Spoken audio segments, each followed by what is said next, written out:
আজকে আমি অল্প সময়ে সহজ উপায়ে কাবাব তৈরি করে দেখাবো।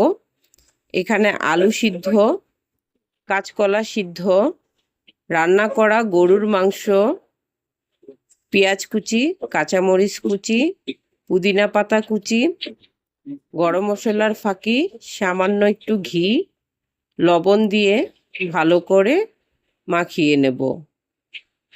মাখিয়ে কাবাবটি তৈরি করে নেব।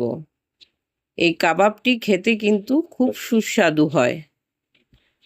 কারো বোঝার উপায় নেই যে এটা কাঁচকলা আর ঘরে থাকা রান্না করা মাংস দিয়ে এই কাবাবটি তৈরি করা হয়েছে। খেতে যেন ঠিক বিয়ে বাড়ির শাম্মী কাবাবের মতো লাগে। এই কাবাবটি আপনি পোলাও দিয়ে, বিরিয়ানি দিয়ে খেতে পারেন।